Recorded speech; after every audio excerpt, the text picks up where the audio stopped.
My husband sent me a message saying, "Please don't come, my family doesn't want you around." Can you believe that? After everything I had done for them, after I had just spent the last 3 months of my life, every penny of my savings, and every ounce of my energy fixing their lives, this is what I get. A cold, dismissive text message telling me I'm not welcome at their family gathering. The irony: this message came exactly 48 hours after I had handed over the final payment for his mother's dream kitchen renovation.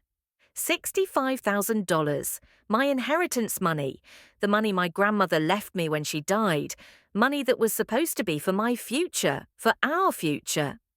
But no, I gave it all to them because his mother was going through such a hard time and really needed this to feel whole again. I didn't argue with that text message. I didn't call him screaming. I didn't drive over there and cause a scene like they probably expected me to. I just said, "All right, that's it, just one word." But what I did 1 hour later, nobody saw it coming. Nobody. Let me tell you who I am, because you need to understand the full picture of just how twisted this whole situation really is. My name is Sarah. I'm 32 years old, and I have spent the last 8 years of my life being the perfect daughter-in-law to a family that has never, not once, treated me like I belonged to them. I work 60 hours a week as a financial consultant. I make good money, really good money, and I've always been generous with it. Maybe too generous. When David and I got married 5 years ago, I thought I was marrying into a loving family. His mother, Patricia, seemed sweet at first. She welcomed me with open arms, told me how happy she was that David had found someone so stable and successful. I should have known right then that something was off about that comment. Stable and successful. Not kind, not loving, not beautiful. Stable and successful. Like I was a business investment, not a person her son had fallen in love with. But I ignored the red flags because I loved David, and I wanted so desperately to be part of a real family. My own parents died in a car accident when I was 22, and David's family was all I had. So I tried. God, how I tried. For 8 years, I showed up to every family dinner, every birthday party, every holiday gathering. I brought expensive gifts, I cooked elaborate dishes, I listened to Patricia's endless complaints about her neighbours, her health, her finances, her life. I smiled when she made little digs about my cooking, my clothes, my hair, my job. I bit my tongue when she would talk about David's ex-girlfriend Rebecca right in front of me, going on and on about how sweet she was and how she really understood the family. And through it all, David said nothing. He would just sit there, nodding along with whatever his mother said, never once defending me, never once telling her to back off. When I would bring it up later, he'd say I was being too sensitive, or that his mother didn't mean anything by it. Too sensitive. That became his favourite phrase whenever I tried to talk to him about how his family treated me. Too sensitive when his sister would exclude me from girls' trips. Too sensitive when his father would interrupt me every time I tried to speak at dinner.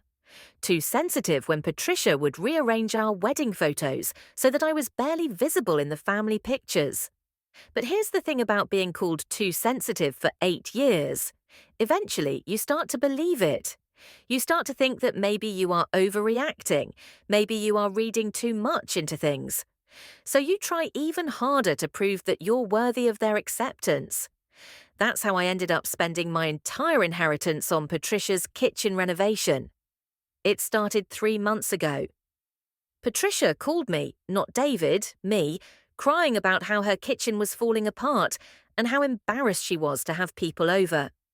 The cabinets were old, the appliances were outdated, the countertops were stained. She had gotten some quotes from contractors, but they were so expensive, and she just didn't know what she was going to do. "Sarah, honey," she said, and I remember feeling so happy that she was calling me honey. "I know this is a lot to ask, but David mentioned that you had come into some money recently. I was wondering, could you possibly help us out? We would pay you back, of course, as soon as we're back on our feet. My inheritance from my grandmother was $85,000. It was everything I had left of my family, the only financial security I had in this world. But Patricia sounded so desperate, so grateful that I was even considering helping. And David, when I told him about the conversation, was practically beaming. "This is perfect, Sarah," he said. "This could be exactly what you need to finally win my mother over. She'll see how much you care about the family, how generous you are. This could change everything between you two." So I said yes. I said yes because I wanted so desperately to be loved by this family. I said yes because I thought that maybe, finally, this would be my chance to prove that I belonged. I didn't just write a check and walk away. Oh no, I got involved in every single detail of that renovation. I spent hours with Patricia going through cabinet samples, tile options, paint colours. I took days off work to meet with contractors. I drove her to appliance stores and helped her pick out the perfect refrigerator, the perfect stove, the perfect dishwasher. When the contractors ran into problems and needed more money, I covered the overages. When Patricia decided she wanted to upgrade the flooring too, I paid for that. When she realized she needed new lighting fixtures to really make the kitchen pop, I bought those too. $65,000. That's what I spent in total. $65,000 of my grandmother's money, money that was supposed to be for my future, gone in 3 months to make Patricia's kitchen dreams come true. And you know what? For those 3 months, I felt like I was finally part of the family. Patricia would call me every day with updates, asking for my opinion on this or that design choice. She would introduce me to the contractors as my daughter-in-law, the one making all of this possible. She even suggested that we should have a big family dinner to celebrate when the renovation was finished. I was so naive. I actually thought I had won her over. I thought that after 8 years of trying, I had finally found the key to her heart. I started planning what I would wear to the celebration dinner, thinking about what dishes I could make to complement the beautiful new kitchen I had created for her. The renovation was finished on a Tuesday. Patricia sent me pictures of the final result, gushing about how perfect everything looked, how grateful she was, how she couldn't wait to show it off to the whole family. She suggested we have the celebration dinner that coming Saturday, and I spent the entire week preparing.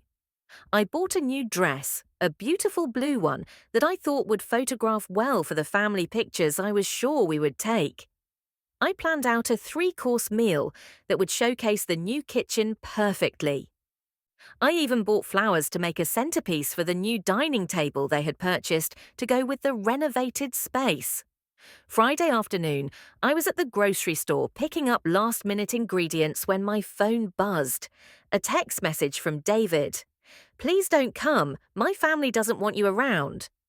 I stood there in the middle of the produce section, staring at those words, reading them over and over again, trying to make sense of them. My family doesn't want you around. My family, not our family. My family. I called him immediately. "David, what do you mean? What's going on? The dinner is tomorrow." "Look, Sarah, my mum just thinks it would be better if it was just family this time. You understand, right? It's been a stressful few months with the renovation and everything." "But David, I paid for that renovation.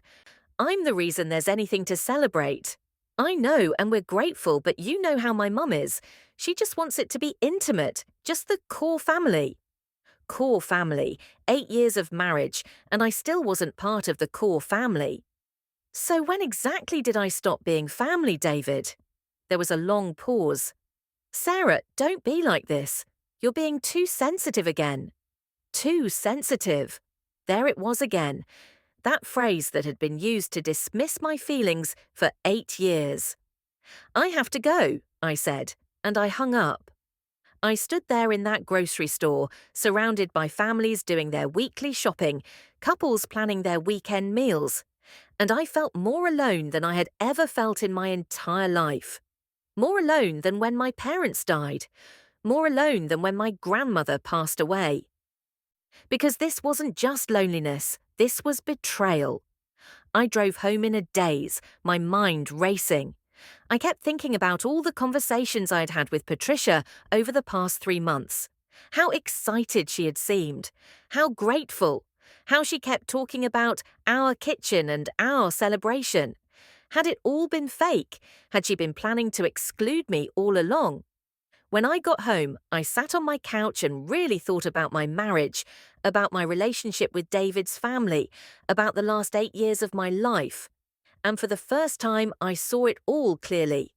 They had never wanted me as part of their family. They had wanted my money, my stability, my willingness to solve their problems. When Patricia needed someone to plan her anniversary party, she called me. When David's sister needed help with her resume, she called me. When David's father needed advice about his investments, he called me. But when it came time for family photos, family traditions, family celebrations, I was always somehow optional. I thought about all the times I had been excluded from family decisions. When they planned David's father's surprise birthday party and forgot to include me in the planning. When they organized a family vacation and initially didn't book a room for me because they assumed I would be too busy with work. When Patricia got sick last year and they created a family group chat to coordinate her care that I somehow never got added to. Every single time David had explained it away. It was an oversight. They didn't want to burden me. They knew how busy I was. And every single time, I had accepted those explanations because I wanted to believe that they cared about me, even just a little bit. But sitting there on my couch, holding my phone with that devastating text message still glowing on the screen, I finally understood the truth. I wasn't too sensitive. I wasn't imagining things. I wasn't overreacting. I was being used. For 8 years, I had been the family's personal ATM and problem solver, trotted out whenever they needed something, pushed aside whenever they wanted to celebrate, or bond, or just exist as a family. And David, my husband, the man who had promised to love and cherish me, had been complicit in it all. I felt this rage building inside me, starting in my chest and spreading through my whole body. Not the hot, explosive kind of rage that makes you scream and throw things. This was cold, calculated anger, the kind of anger that comes when you finally see the truth after years of being lied to. I picked up my phone and typed back, "All right." 1 word, that's all I gave them, because I had finally learned something that it had taken me 8 years to understand. Sometimes silence is louder than shouting, but I wasn't done. Oh no, I was just getting started. I sat there for exactly 1 hour, thinking, planning, remembering things I had forgotten or chosen to overlook. Like the fact that when we got the quotes for Patricia's kitchen renovation, I had insisted that all the contracts be written in my name. David had thought it was weird, but I had explained that since I was paying for everything, I wanted to make sure I had legal protection if anything went wrong. At the time, I thought I was just being smart about a large financial investment. Now I realized that my subconscious had been protecting me in ways I didn't even understand. I also remembered that the renovation had included some major structural work. New plumbing, new electrical, permits that had been filed with the city. All of that work had been done under my name, since I was the one paying the contractors and dealing with the permits office.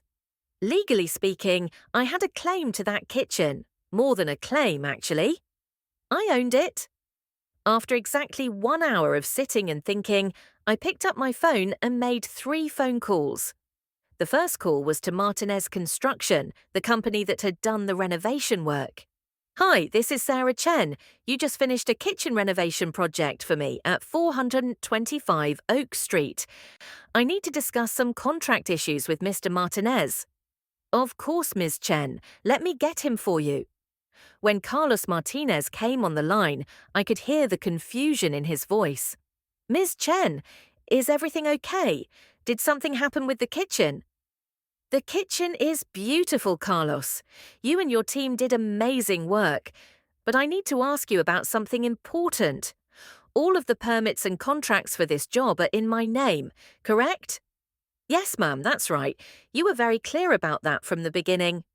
And the work that was done, the structural changes, the plumbing, the electrical, all of that is documented with the city under my name? Absolutely. We always make sure everything is properly documented and filed. Why? Is there a problem? There might be.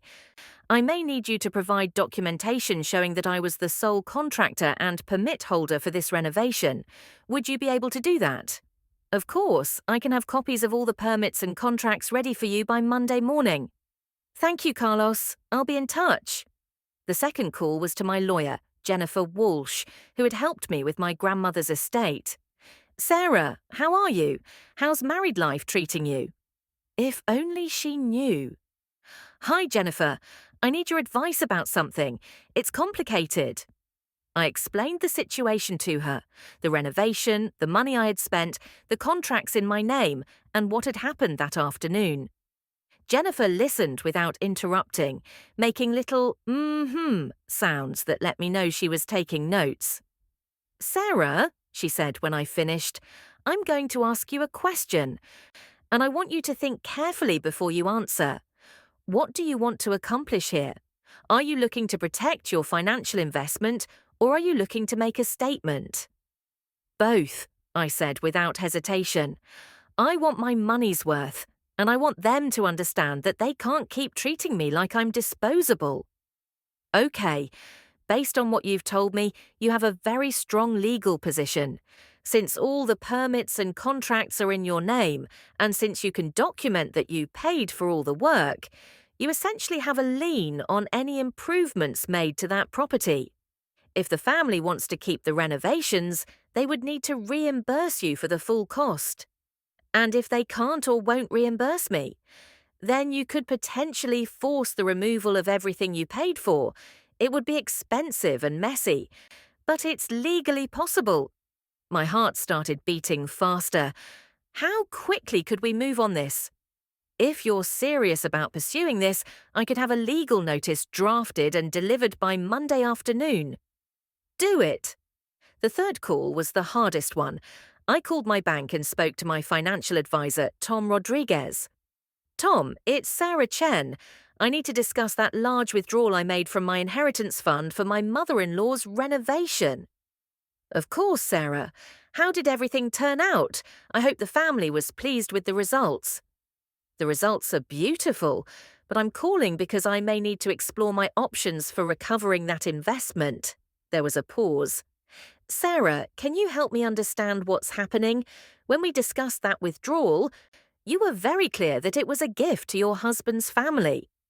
I'm learning that my understanding of the situation may have been different from reality. What I need to know is whether there's any way to document the transfer of those funds in a way that would support a legal claim for reimbursement. Well, we have records of all the payments you made to the contractors, of course, and if you have any written communication from your in-laws acknowledging the debt or promising to repay you. I thought about this. Had Patricia ever put anything in writing about paying me back? Actually, yes. She had sent me several text messages during the renovation, talking about how grateful she was and how she and Frank would absolutely pay me back as soon as things settled down. I had screenshots of all of those messages. Tom, I'll need you to prepare a complete record of all payments made from my account for the renovation project. Every contractor payment, every purchase, every permit fee. Can you have that ready by Monday? Of course. Sarah, are you okay? This sounds like a serious situation. I'm fine, Tom. I'm just finally learning to protect myself. After I made those 3 phone calls, I sat back on my couch and felt something I hadn't felt in years. Power. For the first time since I had married into this family, I wasn't the one begging for acceptance or trying to prove my worth. I had something they wanted, and they had just made it very clear that they didn't want me. Well, if they didn't want me, they couldn't have my money either. I spent the rest of Friday evening going through all my communications with Patricia over the past 3 months. Every text message, every email, every photo she had sent me of the renovation progress. I screenshotted everything and organized it into folders on my computer. I also went through my financial records and documented every single expense related to the renovation, the initial payment to the contractors, the cost overruns when they found old pipes that needed to be replaced, the upgraded appliances Patricia had convinced me to buy, the new flooring, the lighting fixtures, even the small decorative items she had picked out to complete the look. $65,347.62. That's what I had spent to create Patricia's dream kitchen, and I had documentation for every penny of it.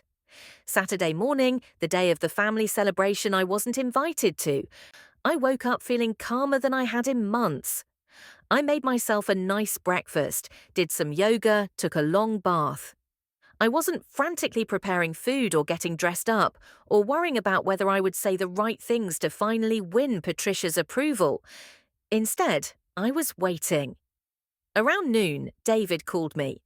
"Hey, how are you doing? I know yesterday was difficult." "I'm fine, David." "Good, good. Listen, the family dinner is going really well. Everyone loves the new kitchen. My mum is so happy with how everything turned out." "I'm sure she is." She actually mentioned that maybe we could all get together next weekend, to properly thank you for everything you did. Next weekend, to properly thank me, after they had explicitly excluded me from the celebration. That's very kind of her to think of me. So you're not angry. You understand why it had to be just family this time. I almost laughed. "Oh, David, I understand perfectly." "Great, I knew you would. You're always so reasonable about these things. Anyway, I should get back to dinner. I love you." "I love you too," I said, and I meant it. I did love him. But I was finally understanding that love and respect are two different things, and I deserved both. Monday morning came, and I was ready. Jennifer had worked over the weekend to prepare a legal notice of claim. It was 3 pages long and very official looking, with language about breach of contract and unjust enrichment, and demand for immediate payment.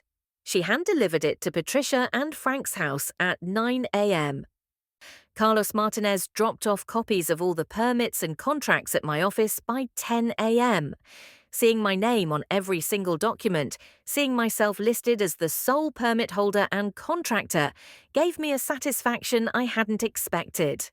Tom had prepared a complete financial record of all my renovation-related expenses, along with printed copies of all the bank transfers and contractor payments. At 11 a.m., my phone started ringing. Sarah, what the hell is this legal notice? What are you trying to do?" It was David, and he sounded panicked. "I'm protecting my investment." "Your investment? Sarah, that was a gift to my family." "Was it? Because I have several text messages from your mother talking about how she and your father would pay me back. That doesn't sound like a gift to me." "Those were just..." "She was just being polite. You know she didn't have the money to actually pay you back. Then perhaps she shouldn't have made promises she couldn't keep."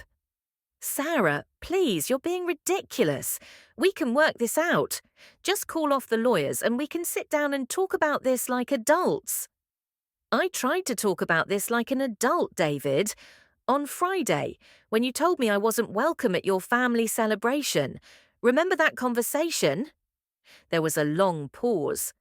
"That's what this is about. You're trying to destroy my family because you got your feelings hurt?" "Got my feelings hurt." 8 years of marriage, and he still couldn't understand that this wasn't about hurt feelings. This was about respect. This was about being treated like a human being instead of a convenient source of money. This is about a debt that needs to be repaid. Your family owes me $65,000. They can either pay it or I can pursue other remedies. Other remedies? What does that mean? It means I own that kitchen, David. Every cabinet, every appliance, every tile. It was all purchased with my money, installed under permits in my name, by contractors I hired. If your family can't reimburse me for my expenses, then I have the legal right to reclaim my property. You can't be serious. You want to rip apart my mother's kitchen? I want to be compensated for my investment. How that happens is up to your family. He hung up on me. 20 minutes later, Patricia called. Sarah, honey, I think there's been some kind of misunderstanding. This legal paper says we owe you money, but the kitchen was a gift. You said it was a gift. Patricia, when exactly did I say it was a gift? Well, when you offered to help us out, I just assumed. You assumed wrong. I have text messages from you promising to pay me back. Would you like me to read them to you? Sarah, please, you have to understand, we don't have that kind of money right now. Frank's medical bills have been so expensive, and with the economy the way it is. I understand that you don't have the money. That's why I'm providing you with alternative options. Alternative options? You can keep the kitchen and pay me back over time, with a payment plan we can work out. Or you can return my property to me, and I'll have it removed. Removed? You mean you would actually tear apart the kitchen? It's my kitchen, Patricia. I paid for it. I own it. And I have every legal right to reclaim it if I'm not properly compensated. She started crying. Sarah, please, you can't do this. The kitchen is beautiful. It's perfect. It's everything I dreamed of. Please don't take it away from me. For just a moment, listening to her cry, I felt a flicker of doubt. Was I being too harsh? Was this too extreme? Then I remembered Friday afternoon. I remembered standing in that grocery store, reading David's text message, feeling like my heart had been ripped out of my chest. I remembered 8 years of being treated like an outsider, 8 years of being called too sensitive whenever I tried to stand up for myself. Patricia, I gave you 3 months of my life and $65,000 of my inheritance to create that kitchen. I took time off work, I dealt with contractors, I held your hand through every decision, I made your dreams come true. And when it came time to celebrate what we had accomplished together, you decided I wasn't good enough to be there. It wasn't like that. It was just supposed to be a small family dinner. I was supposed to be family too, but apparently I'm only family when you need something from me. She was sobbing now. Sarah, please, I'm sorry. I made a mistake. I should have included you. Please don't do this. You have 30 days to decide how you want to handle this. You can start making payments, you can pay me back in full, or you can return my property. Those are your options. I hung up. The rest of that week was intense. David came home every night trying to convince me to drop the legal action.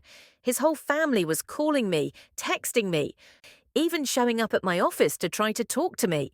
His sister Emma cornered me in the parking lot outside my building on Wednesday. Sarah, I can't believe you're doing this to us. This isn't like you. How would you know what I'm like, Emma? You've never included me in anything long enough to get to know me. That's not true. You're always welcome at our family events. Am I? Because I was explicitly told not to come to Saturday's dinner, the dinner celebrating the kitchen I paid for. That was just... Mom wanted it to be small. Your family has never wanted me there, Emma. You've all just wanted my money, my help, my willingness to solve your problems. But when it comes to actually being treated like family, I'm always somehow in the way. She looked shocked, like this had never occurred to her. Sarah, that's not... We don't think of you that way. Then why wasn't I invited on Saturday? She didn't have an answer for that. David's father, Frank, called me on Thursday. Sarah, this has gone too far. You're tearing this family apart over money. I'm not tearing anything apart, Frank. I'm simply asking to be compensated for a debt your family owes me. We never agreed to pay you back. Patricia was just being polite in those text messages. So when your wife promises to pay someone back, she's just being polite. Is that how your family operates? You make commitments you have no intention of keeping. That's not what I meant. Then what did you mean, Frank? Because from where I'm sitting, it looks like your family took my money, excluded me from the celebration, and is now angry that I expect to be treated fairly. We treated you fairly. We let you be involved in all the planning.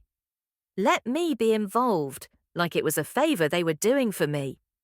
Frank, I didn't ask to be let into anything. I paid for that entire renovation. I earned the right to be part of that celebration, and your family decided I wasn't worth including. You're being vindictive. I'm being businesslike. You have a debt, I expect payment. It's very simple. Friday afternoon, exactly 1 week after David had sent me that devastating text message, Jennifer called me. Sarah, I just got a call from Patricia's lawyer. They want to negotiate a settlement. My heart started racing. What kind of settlement? They're offering to pay you back half of what you spent, about $32,000, over a 5-year period. In exchange, you would waive any claim to the kitchen and agree not to pursue removal of the renovations. Half? They want to pay me back half of what I spent? It's not a great offer, but it might be worth considering. A legal battle could be expensive and time-consuming, and there's always some risk involved. I thought about this for a moment. $32,000. It was better than nothing. It would at least partially compensate me for my financial loss. But it wasn't really about the money anymore. It was about the principle. It was about 8 years of being treated like I didn't matter, culminating in being excluded from a celebration of something I had made possible. What would happen if I reject their offer? Then we proceed with the claim. We document your ownership of the renovations. We establish that the family has no legal right to keep improvements they didn't pay for, and we pursue removal. How long would that take? A few months, probably. It would be disruptive for them, expensive for everyone involved, and very unpleasant. But you have a strong legal position. And they know this? Their lawyer knows this. Patricia and Frank might not fully understand the implications yet, but their attorney is definitely aware of how strong your case is. I made my decision. Tell them no. I want full repayment or I want my property back. Those are the only 2 options. Sarah, are you sure? This could get very ugly. Jennifer, it's already ugly. They made it ugly when they decided to exclude me after everything I had done for them. I'm just making sure there are consequences for that decision. That evening, David came home looking defeated. They said you rejected the settlement offer. I did. Sarah, please think about what you're doing. This is my family. These are the people I grew up with, the people I love. I understand that, but I'm your wife. I'm supposed to be the person you choose to protect and defend. Instead, you've spent 8 years letting them treat me like garbage. They don't treat you like garbage. David, your mother asked me not to come to a celebration of something I had paid for. Your entire family supported that decision. How is that not treating me like garbage? He sat down heavily on the couch. It was just one dinner. It wasn't just one dinner. It was 8 years of dinners where I wasn't really welcome. 8 years of family decisions I wasn't included in. 8 years of being told I was too sensitive whenever I tried to talk to you about it. So you want to destroy my family's kitchen over this? I want to be treated with respect.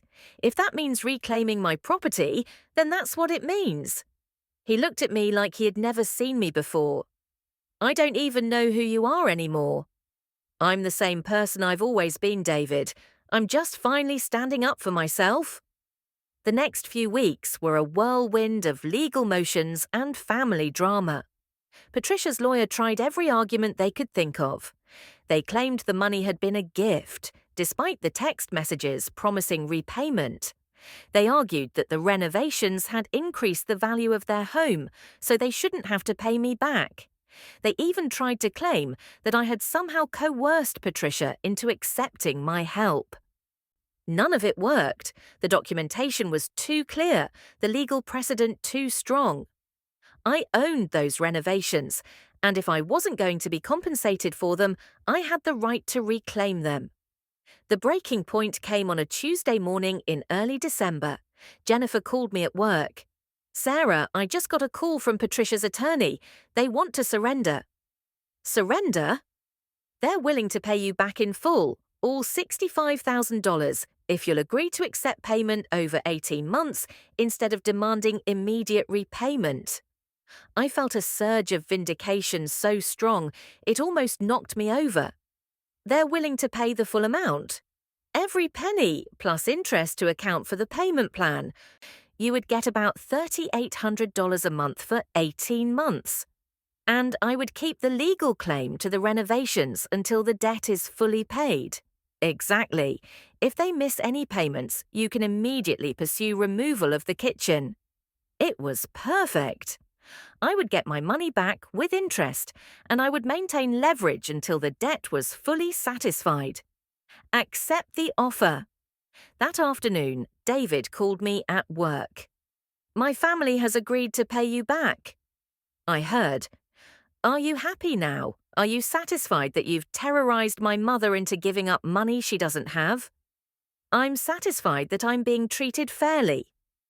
"This is going to put my parents in serious financial trouble. You know that, right? They're going to have to take out a loan against their house to make these payments." Then perhaps they should have thought about that before they decided to exclude me from the celebration. "It was one dinner, Sarah, one dinner." "David, it was never about one dinner. It was about 8 years of being treated like an outsider by your family while you stood by and let it happen. So this is my fault now?" "This is everyone's fault.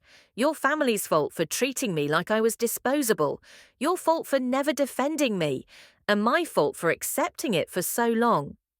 "What's that supposed to mean?" I took a deep breath. I had been dreading this conversation, but I knew it was coming. "It means I want to take a break from this marriage, David. I want some time to think about whether this is the life I actually want." There was a long silence. "You want a separation?" "I want some space to figure out who I am when I'm not constantly trying to win your family's approval." "Sarah, please don't let this situation destroy our marriage. We can work through this." "Can we?" "Because from where I'm sitting, you've made it very clear that your loyalty is to your family, not to me." "That's not true. When your mother told you to uninvite me from Saturday's dinner, what did you say to her?" Another long silence. "You didn't say anything, did you? You just accepted her decision and passed the message along to me." I didn't want to cause a fight. You didn't want to defend your wife either." "Sarah, please. I'll be staying at a hotel for a while. We can talk more when I'm ready." I hung up and sat at my desk, staring out the window at the city below. For the first time in 8 years, I felt free. Not happy exactly. This whole situation was too painful for happiness, but free. Free from trying to be the perfect daughter-in-law to people who would never accept me. Free from walking on eggshells around my husband's feelings about his family. Free from sacrificing my own needs to keep everyone else comfortable. That night, I checked into a nice hotel downtown and ordered room service. I took a long bath, put on comfortable pajamas, and called my best friend Lisa to tell her everything that had happened. "Holy shit, Sarah," she said when I finished the story. "I can't believe you actually did it. I can't believe you made them pay you back. You sound surprised." "I am surprised. You've been letting that family walk all over you for years. I never thought you'd actually stand up to them." "I never thought I would either, but something about that text message, about being excluded from the celebration, it just broke something inside me. I couldn't pretend anymore that their treatment of me was okay." "I'm proud of you. I know this must be incredibly difficult, but I'm proud of you for finally putting yourself first." "I'm scared, Lisa. I don't know what happens next. I don't know if my marriage can survive this." "Do you want it to survive?" That was the question I had been avoiding thinking about. Did I want to stay married to David? Could I forgive him for 8 years of choosing his family over me? Could he change? Could our relationship ever recover from this? I don't know, I admitted. I love him, but I don't know if love is enough. Well, you don't have to decide right now. Take your time, figure out what you want, and don't let anyone pressure you into making a decision before you're ready. Over the next few weeks, I started receiving the monthly payments from Patricia and Frank. $3,800 deposited into my account on the 15th of each month. Each payment felt like a small victory, a reminder that I had stood up for myself and won. David and I met for coffee a few times to talk. He was angry at first, defensive about his family, and convinced that I had overreacted to everything. But gradually, as weeks went by, I think he started to see the situation differently. I talked to my sister about some of the things you said, he told me during one of our coffee meetings. About feeling excluded from family things. And she said she never realized how often you got left out of stuff. She thought you were just busy with work and didn't want to be bothered. Did you tell her that no one ever asked me if I wanted to be bothered? I did, and she felt bad about it. They all feel bad about it. Do they feel bad about it, or do they feel bad that there were consequences for it? He didn't have an answer for that. Patricia tried to call me a few times, but I didn't answer. I wasn't ready to talk to her yet.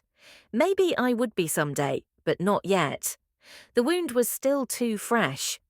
As winter turned into spring, I started to feel like myself again.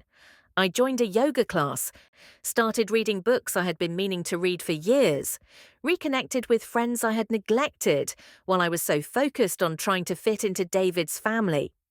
I also started therapy. My therapist, Dr. Martinez, helped me understand some things about myself that I had never recognized before.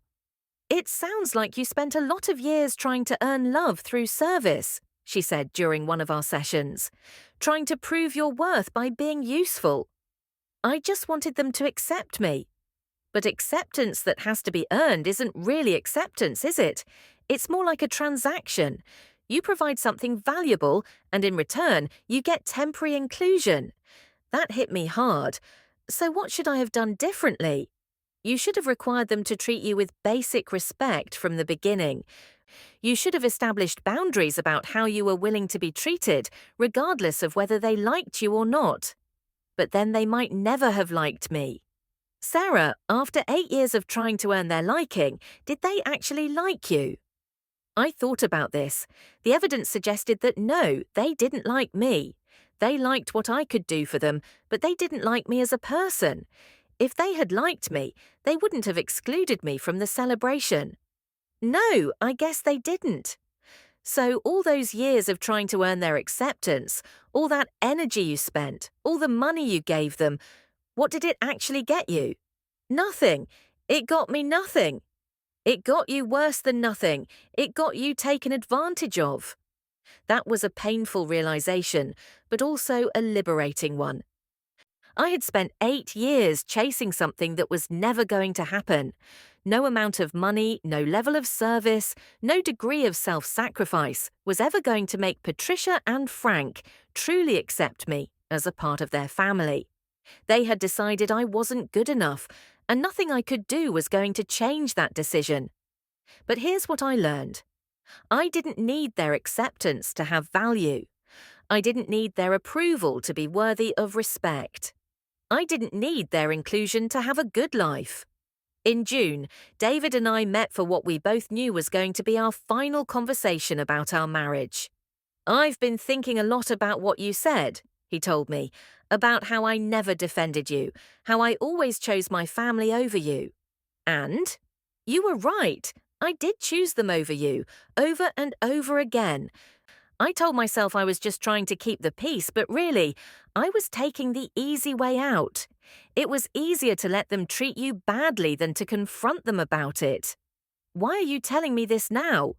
Because I want you to know that I understand what I did wrong, and I want you to know that if you're willing to try again, things would be different.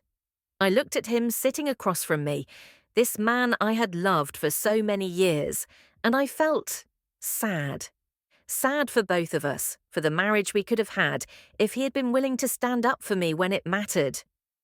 David, I believe that you understand what went wrong, and I believe that you want to do better. But I don't think I can trust you to actually follow through when things get difficult. You don't trust me? I don't trust that you won't choose the easy path again when your family pressures you. I don't trust that you won't call me too sensitive the next time I try to set boundaries with them. I don't trust that you've actually changed, or that you're even capable of changing. He looked devastated. So that's it. We're really getting divorced. I think we are. Because of one dinner invitation. I almost laughed. David, it was never about one dinner invitation. It was about 8 years of you showing me that I wasn't your priority. The dinner invitation was just the final straw. We filed for divorce that summer. It was amicable, as divorces go. We split our assets fairly. We didn't fight over who got what. David kept the house. I didn't want to live there anymore anyway. Patricia finished paying me back in February of the following year. 18 months of payments, exactly as agreed. I never spoke to her again, but I heard through mutual friends that she and Frank had indeed taken out a second mortgage on their house to make the payments. I felt bad about that, but I didn't regret my decision. They had made their choice when they decided to exclude me from the celebration. I had simply made mine in response. The last payment cleared on a Friday. That weekend, I took myself on a vacation to Hawaii, something I had always wanted to do but had never made time for when I was so focused on trying to be the perfect wife and daughter-in-law. Sitting on the beach in Maui, watching the sunset over the ocean, I thought about everything that had happened over the past year and a half. I thought about the woman I had been, desperate for acceptance, willing to sacrifice anything to be loved. And the woman I had become. I was single now, for the first time since I was 24. I was living in a smaller apartment, rebuilding my social life, figuring out who I was when I wasn't defined by other people's expectations. It was scary sometimes, but it was also exhilarating. I had learned some important things about myself during this whole ordeal. I had learned that I was stronger than I thought I was. I had learned that I could stand up for myself when I needed to. I had learned that sometimes the kindest thing you can do for yourself is to stop trying to be kind to people who don't appreciate it. Most importantly, I had learned that respect is not something you can earn by being useful. Respect is something you demand by refusing to accept anything less. If someone doesn't want you around, believe them. But don't let them keep your money, your time, or your energy while they're excluding you from their life. I never saw David or his family again after our divorce was finalized. Sometimes I wonder how they're all doing, whether they learned anything from what happened, whether they treat other people better now. But mostly, I don't think about them at all anymore. I think about my new life, my new friends. The man I'm dating now who thinks I'm amazing exactly as I am and has never once called me too sensitive. I think about the boundaries I've established and how much better my life is when I protect my own energy instead of constantly giving it away to people who don't value it.